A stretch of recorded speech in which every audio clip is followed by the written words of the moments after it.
Once again, with those blasts of whistle, we are getting underway. Now, for those folks of you that are joining us back for your mine tour, welcome back on board. We hope you had a great time experiencing what it was like to work in those mines back 140 years ago, back in the 1880s.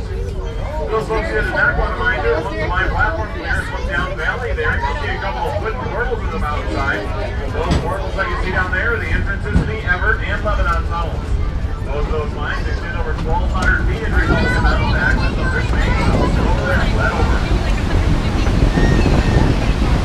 Also on one side of our train up here, look at the green area. See a little nice prospecting camp there. That's Charlie and his camp.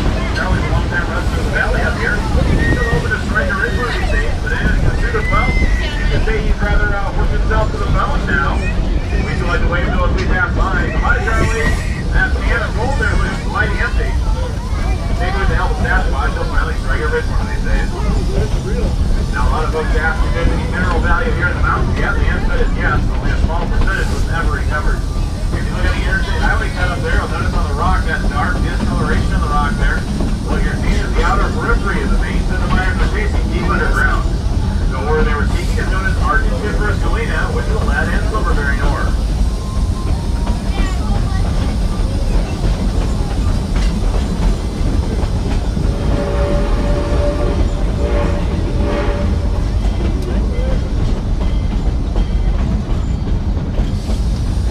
Just a moment up here on the right-hand side of our train, we've passed inside the Hall Tunnel. The Hall was established back in 1887 as a haul into drainage tunnel used to dewater the mines and bring that ore line out to the railroad for shipment. The mines that had already been established within Leavenworth Mountain figured the Hall Tunnel would be a faster alternative to bring the ore right out to the railroad for shipment and also offer a way to drain the water, which was a constant problem in the mines, out through a lower portal.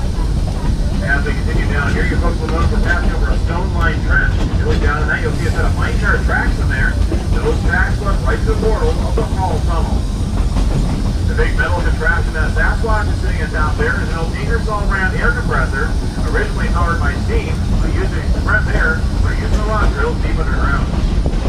Now, as miners have reached about 3,000 feet from the surface, they encounter some of the richest silver ore ever found in the Upper Clear Creek Valley, quickly turning their tunneling project into a full-fledged mining operation.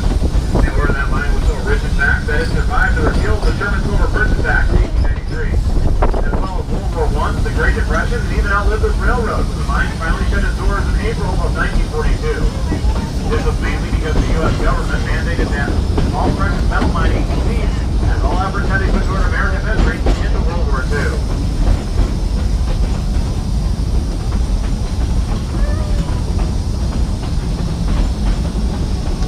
Now, for folks that are not familiar with the Georgetown Loop story, the name Georgetown Loop does not mean the tracks just go in a giant circle like chasing our tail all day, but in fact the tracks do a complete 360-degree circle or loop into the valley at different elevations.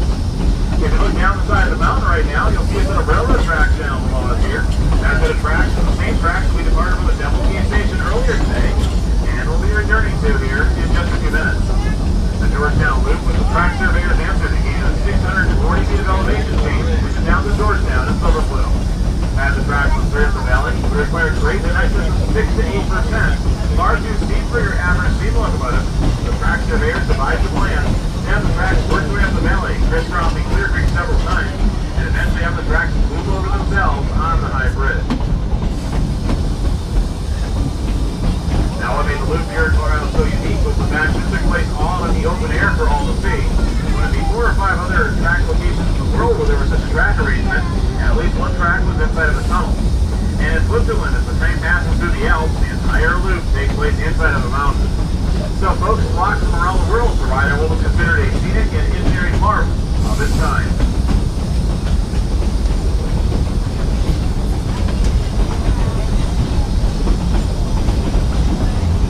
In a moment, you folks may notice a sign beside the tracks with the number 52 on it. Now, many people think that that's our speed limit on the railroad here.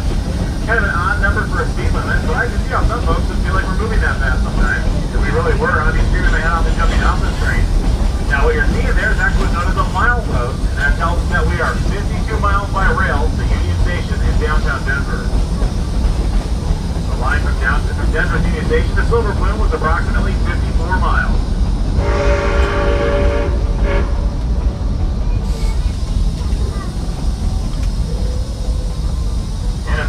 crossing back onto the Devil's Gate High Bridge for the second time on our trip today.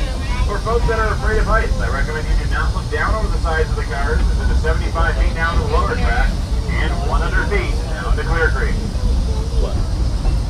If you are afraid of heights, though, do not fret. I have a solution for you, and that is to take a look around on the floor of the car you're riding in. Just ignore all of the small goldfish crackers and Cheerios on the floor and pick up one of the pebbles that are probably on the floor there. Take one of those pebbles, roll between your fingers for a few moments, but really concentrate on it while doing that. And I can assure after a few moments of concentrating on that pebble and rolling between your fingers that you folks will feel a little bolder. I can hear the booze all the way up here, guys. It's okay. I can't even say that with a straight face anymore at this point. Now, it's a good thing I don't work on the train for tips alone. Now, the high bridge here we're crossing over right now is about 300 feet long, or the average length of an American football field. It's also built on an 18.5-degree curve and built on a 2% grade. It means the locomotive at the far end of the bridge here in a moment will be 6 feet lower than the last car of our train entering the bridge here in just a moment. If you look up valley there, you get a great view of the Devil's Gate Station, a nice little curve in the distance, Mount Pendleton up there with a little above tree line, and Silver Plume below. Looking down valley, you get a great view of the town of Georgetown, which per capita has the largest concentration of historic Victorian era built homes and buildings anywhere in North America. If you notice almost miles what looks like a yellowish gold colored rock on the mountainside up there, those are all abandoned gold mines dating back to the 1860s.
of value will be flown amongst the train crew.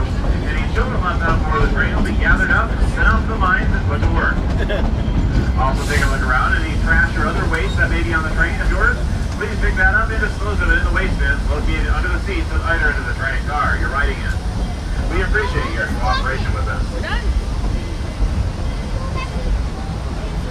Not yet. I also want to thank you folks for coming out and riding with us today. It's been a pleasure having all of you on board, and we hope that you've enjoyed your trip over the loop. Whether you continue your travels throughout Colorado or just heading back home,